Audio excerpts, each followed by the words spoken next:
Today on The Best Years, you'll learn the truth about the swine flu and how to manage your health. We'll meet a college graduate who proves it's never too late to learn. Our experts will help you transition from retirement to life care communities. And meet volunteers working to preserve the local shellfish population. All this and more today on The Best Years. From the Ocean County College TV studio, here's Sandy Levine. Hello and welcome to The Best Years. I'm your host, Sandy Levine. Today's show will educate, motivate, and prepare you for the future. Ever since the outbreak of the H1N1 or swine flu virus, public health awareness has reached high levels. With me today is Leslie Turgeson, Public Information Officer for the Ocean County Health Department. She'll help us make sense of what we need to do to stay well. Welcome to The Best Years. Thank you for having me.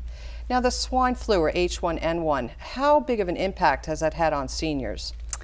It's a new virus. Every day brings new information and new challenges to us. The majority of people that we have seen that have been affected by H1N1 are young adults, adolescents, children, very young children, but we have seen older adults affected and quite seriously also.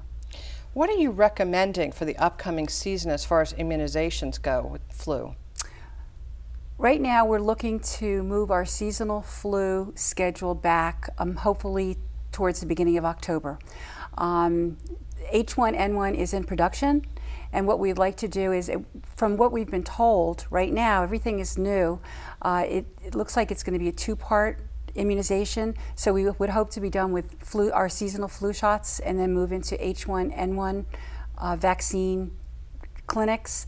There's still so much information that hasn't been given out, and that comes from the Center of Disease Control as the target population who will be immunized and who's going to be doing the immunizations. So still a lot of questions are up in the air. A lot of questions. We're meeting daily on this. But thankfully, the outbreak hasn't been quite as serious as was possibly thought. We know that there's a lot of flu out there. There's a lot of influenza activity. The one thing is school's not in session, so we're not hearing from school nurses. But the only people that are being laboratory confirmed for H1N1 are those that are being hospitalized. But we do know that there's a lot of influenza-like activity going on. And for older adults, what other immunizations do you recommend? Anybody over the age of 50 has to get a seasonal flu shot, unless for some reason they're allergic to eggs, have had a bad reaction to the flu shot before. But people over 50 need to get their seasonal flu shot every year, because every year it changes, the components of the vaccine change a little bit. People over the age of 65 also need to get their pneumonia shot. That's very important that they get that too. But just once? Well, if they've had it before the age of 65, they can wait 5 years, get another one, and then they should be done forever with that. But with the seasonal flu shot, you need to get a new flu shot each year. Now, Leslie, you're also the coordinator of the Chronic Disease Self-Management Program. What is that all about? A couple years ago, the Ocean County Health Department, along with many other partners in the county, did our Community Health Improvement Plan. And we were looking at the population of Ocean County, which, we looked at the age of the people in Ocean County, and we decided that we were going to address chronic disease, living well with chronic disease. And the State Department of Health has a wonderful program they use called the Stanford University Chronic Disease Self-Management Program that we implemented in Ocean County. It's a 6-week program for people living with chronic disease or their caregivers, 2.5 hours for 1 day a week. And people learn physical activity, they learn distraction techniques, better eating, better communication, better breathing, taking control of your emotions. We've seen wonderful outcomes with the program, and we've actually done it at Ocean County College at the Academy for Lifelong Learning twice. Chronic diseases such as diabetes, heart disease, lung disease, asthma. Anybody living with a disease that most likely they're going to live with for a long time or for the rest of their life would be considered a chronic disease. So of course you have to look at the medical needs of someone with a chronic disease, but also these self-management techniques. Absolutely. Why are they so important? Well, they have found, it's an evidence-based program. Those are the key words, evidence-based. They've studied people over 5 years that took this program, and they found that there were less emergency room visits, less doctor visits, better communication with their doctors, better quality of life.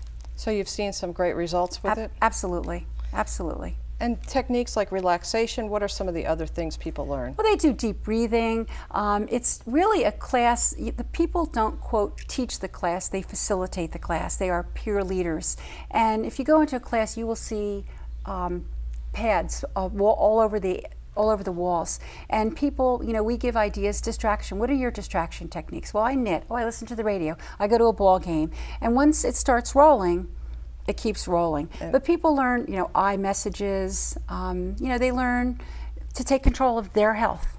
All very important. Leslie Absolutely. Turgeson from the Ocean County Health Department, thanks so much for joining us today. And thank you for having me. Now, if you want to learn more about this, the Ocean County Health Department provides a wealth of information and services. Call 1-800-342-9738 or visit the department's website at www.ochd.org. From layoffs to moving to health concerns, men and women over 50 often find themselves at career crossroads. Our next report tells the story of a man who turned a career challenge into an educational opportunity.